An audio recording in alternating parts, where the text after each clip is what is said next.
kaming mga paring, may mga paring pag nag-homily, ako personal sa sinasabi ko, ay alam ko ng homily yan, alam ko ng i-homily niya. Pero ito talaga si Father Do, pag nag-homily talagang focus ang aking atensyon. And hopefully treat me from all my ills spiritually and physically. So I think I'm having fun. What more can you ask for with a nice view of the mountain and the Dead Sea? The first day, when I lie down to take a rest after our trip from the Turkish Airlines, I felt severe pain on my left leg. I cannot even get up. And I thought I would not be able to join you, so my wife called Father Suarez, and he came into my room and gave his blessings and touched me. And after that, I was able to walk. So that was the first miracle, and my faith saved me.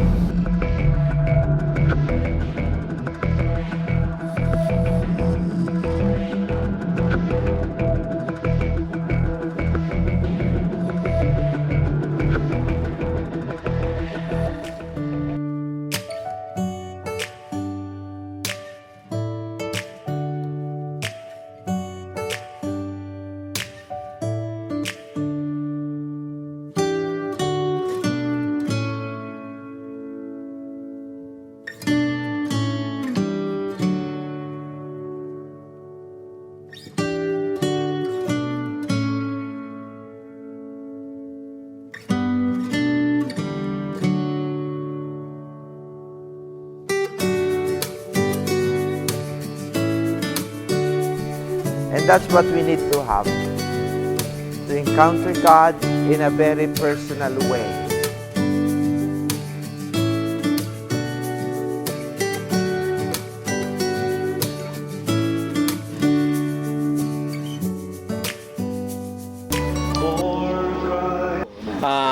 Having a short sharing about myself, kung paano ko nakilala to si Father Suarez. So, saan ako magsisimula? So, ako po pala si Father Felix Abanyo Jr., coming from the Archdiocese of Cáceres. Sa Bicol po yan, Naga City. So, isa sa mga images na kilalang kilala doon is yung Our Lady of Peña Francia. Napakadaming miracle na ginagawa ng Our Lady of Peña Francia, and sabi nga ni Father Suarez, isa sa mga deboto ng Our Lady of Peña Francia. So, as a diocesan priest, maraming tumatanong sa akin kung kasama na ako ni Father Do, kung MMMP din ako. Sabi ko, ako po, diocesan priest, assigned sa isang parokya, kasi we are trained to assign in a parish. And sabi ko sa sarili ko, nung makita ko ito si Father Do, gusto ko kakotong makalaban sa tennis. Yun yung unang yun yung unang pumasok sa isip ko, kasi nung una hindi pa to ganito kagaling. So habang gumagaling ako, gumagaling din siya. So doon nagkakilala kami sa tennis. And nagkataon na naging kaibigan ko siya. Sinama niya ako dito sa Holy Land. So as my personal experience, napakaganda talaga ng experience ko dito as a priest. Sabi ko nga, kung nagmimisa ako dun sa aming parokya, there are times na while I am reading the gospel, parang blanco sa akin kung ano tong Capernaum, kung ano tong Mount of Olives, yung temptation na pinuntan natin, parang blanco. So now, parang nabubuksan lahat kung ano ang mga nakikita ko doon. And even yourself, pwedeng ganun din yung experiences nyo. And isa pa, pag nakikinig ako sa homily ni Father Suarez, talagang pumupunta sa aking puso. And in fact, may mga, 'di ba, kami mga paring, may mga paring pag nag-homily, ako personal sa sinasabi ko, ay alam ko ng homily yan, alam ko ng iho-homily niya. Pero ito talaga si Father, pag nag-homily talagang focus ang aking atensyon. And even sa parokya ko, ang misa namin doon pag Sunday, 4:30 in the morning, 7:30 in the morning, and 4:30 in the afternoon.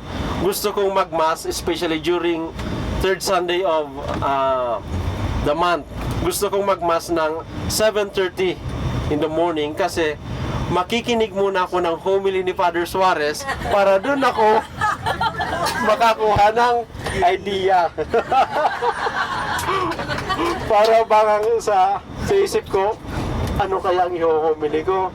Mabuti pa, makinig na lang ako sa homily ni Father Suarez para i-share ko sa mga tao. And talagang nakakatulong sa akin. I'm saying not to na maging sip-sip, pero totoo po talaga. Totoo po talaga. I am 10 years na sa ministry and napakarami kong natutunan sa pilgrimage na ito. So, thank you po sa inyo kasi kayo po bilang kasama ko dito sa Star Section, Bus A. Nagkikwentuhan nga kaming mga pare doon daw sa isang bus, napakatahimik. Doon sa isa, very conservative. Dito, napakaingay. Lalo na pag si sister na yung mag-joke. So, kaya po, I'm very happy with this group. Lalong-lalo na dito sa pilgrimage na ito. So, yun lang po. Dito sa Holy Land, parte ang pagbisita sa Temptation Mountain. Dito sa Temptation Mountain, nag-umpisa yung Kalbaryo ni Jesus. Dito siya nag-fasting ng 40 days and 40 nights kung saan inumpisahan ang tinatawag na Semana Santa, yung mahal na araw. So mga pumupunta dito, makikita at marirealize na totoo pala ang Temptation Mountain, kung saan si Jesus tinukso ng demonyo, kung saan si Jesus nagtiis ng gutom para mailigtas tayong tao. So nandito ngayon si Father Jonathan Maagma, papakilala niya kanyang sarili at ang kanyang reflection tungkol sa Temptation Mountain o kaya sa pagkakatukso kay Jesus ng demonyo simula ng mahal na araw o simula ng tinatawag nating Semana Santa. Thank you, Father Suarez. Ako si Friar Jonathan Maria Magma, OFM Conventual, mula sa kapatiran ng mga Conventual Franciscans. Sa ating likod ay makita natin yung tinatawag na bundok ng pagkakatukso sa ating Panginoong Hesus. Sa kaganapang ito, maintindihan natin sa kabanal na kasulatan na bago magpabinyag si Jesus, siya muna ay tinukso, no, ng demonyo sa bundok na yan. At bago mangyari at magkaroon ng kaganapan tungkol sa tinatawag na Galilean ministry, he was subjected to this particular event wherein Jesus was tempted by the devil 3 times, no. Pinapakita dito na the reality ng ating pagkatao na madalas matukso. Dito pinakita ng Panginoong paano niya pinagpaguran sa simula pa lang bago sa magkaroon ng tinatawag na public ministry o Galilean ministry. Pinagpaguran na niya, pinangunahan na niya ang lahat para sa atin, para pagdating ng panahon, wala po tayong maging dahilan para hindi natin ma-overcome ang mga tukso ng ating buhay. Una, sinabi dito in the first one, yung sinabi ng evil one na gawin mong tinapay itong bato. Ibig sabihin, ito yung isa sa mapangarinawang tukso ng tao, no, na nalilimutan natin yung paano magkaroon ng tapat at hayagang pagtalima sa grasya ng Diyos. Ang Diyos lamang pinamumulan ng lahat ng bagay, no? Pangalawa, yung temptation kung saan sinasabi na ikay magpatulog doon sa bundok na ito at sabi nga sa kasulatan na ikay sasuluhin ng iyong mga anghel. Pero pinapakita rito ng ating Panginoon na siya bilang anak ng tao, maraming tsansa, marami tayong mga pagkakataon na tayo ay bumigay sa mga pagkakataon ng tukso ng ating buhay, pero hindi. Ang pangatlong pagkakatukso ng Panginoon sa atin ito kundi na sambahin siya. No? Here we are in front of the ruins behind me, the ruins of the site called Qumran, nearby the Dead Sea, which is down there. And Qumran is the site where 2,000 years ago, in the first century, a community of Essenes, a Jewish community of Essenes, lived here as men together, praying together, working together, leading a life of a community. They were called the Sons of Light, and they were writing the famous Dead Sea Scrolls that we are talking about, which is considered as the most precious treasure for the state of Israel. These scrolls are, some of them are exposed in the Museum of Israel in Jerusalem, and this is the site where this community of Essenes came. They had left Jerusalem and the seashore at that time, 2,000 years ago, living the corruption life of the others, to have an isolated, really a life here of praying and of being with God.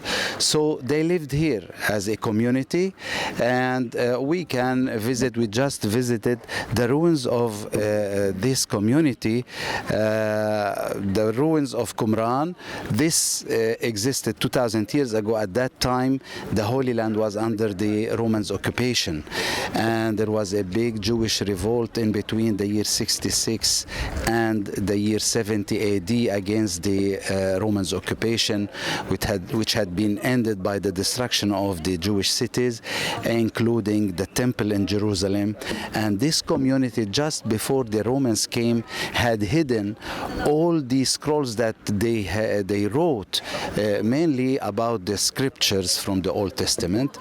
They had hidden all these scrolls in jars, and these jars inside the mountains over there, you see some of the caves inside the mountains. These jars had remained in the mountains. The Romans came and occupied this side, and they destroyed everything, and all what you see today as reconstructed stones were buried underground. The scrolls were inside the jars in the caves for many centuries, until the year 1947, where a Bedouin shepherd had found the first 4 scrolls in one of the caves, and that's how the story of the famous Dead Sea Scrolls. They found between 800 and 1,000 scrolls inside the jars hidden in these caves, in 11 different caves. So this is the story in brief of this site of Qumran, connected to the Christianity, with also they talking about John the Baptist, who was in this area, and he encountered these people of this community. So this is Qumran, and I hope see you somewhere else in other sites. And to all the Filipinos, I love you so much. God bless you.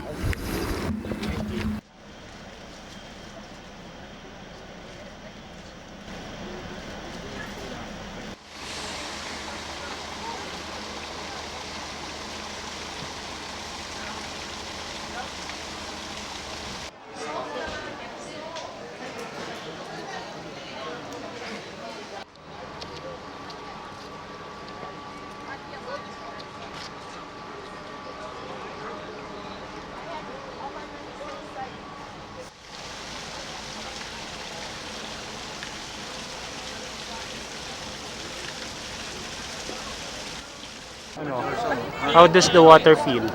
Oh, it's The water is cold. no, but it's warmer than the water yesterday in the River Jordan, and I think it has really that healing effect.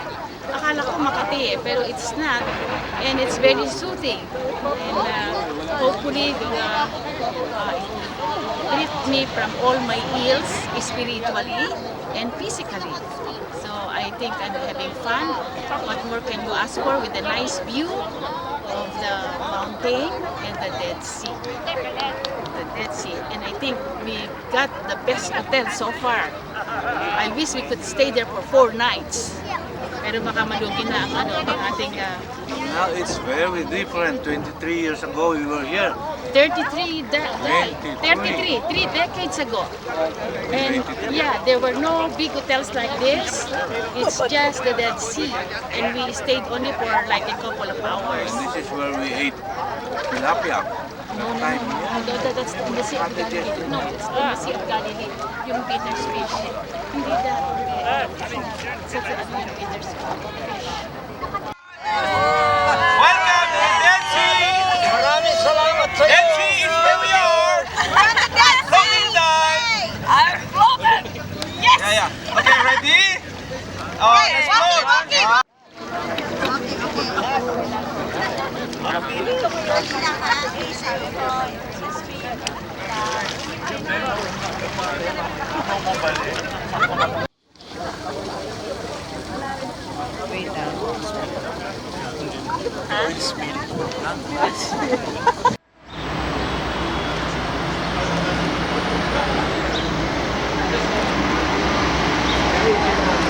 Finish mass. $7 for those who don't. You are not obliged to buy it.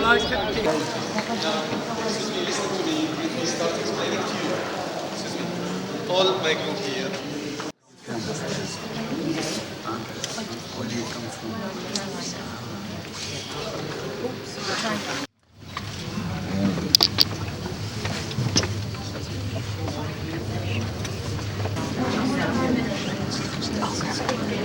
Master, you have your camera with you?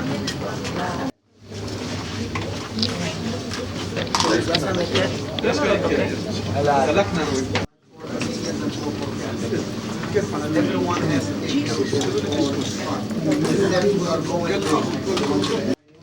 Please follow guide upstairs. Just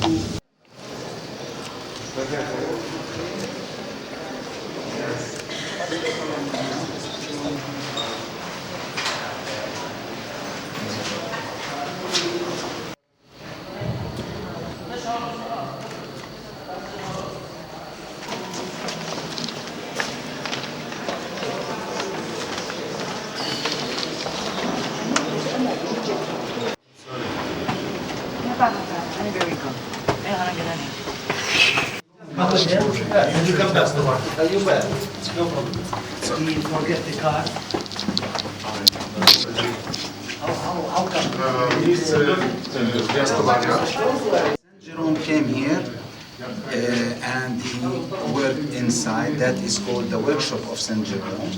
And this is his tomb. This is the tomb of Saint Jerome.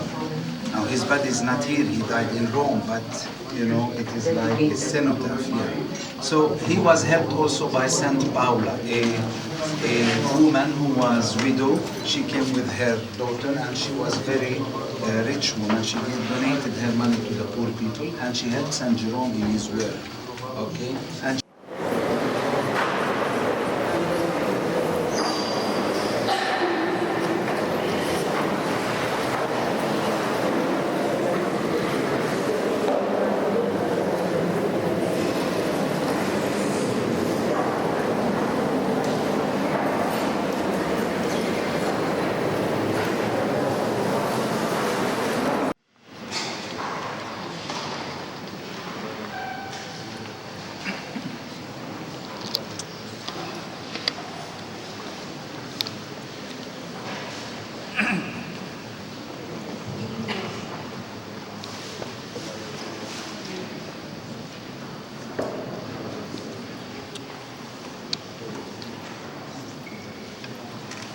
O little town of Bethlehem, how soon it is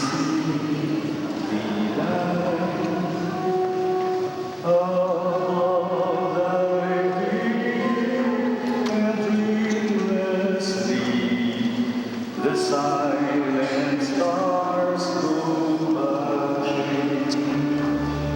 Yet in thy dark street shineth the everlasting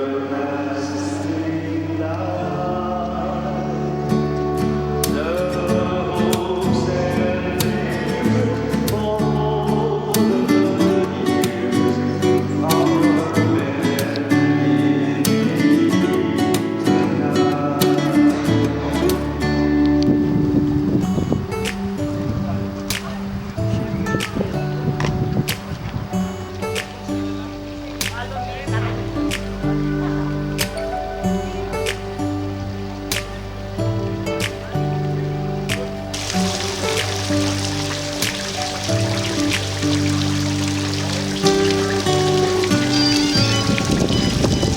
Light of the world, you step down into darkness. Open my eyes, let me see. See the hand of Satan. Satan adore. Even the older men said no to the Virgin Mary to give birth to the child. And the war is not over yet. When the Lord Jesus was born, Here I am to bow down. Here I am to say that you're my God. Altogether lovely, altogether worthy, altogether wonderful to me. Welcome.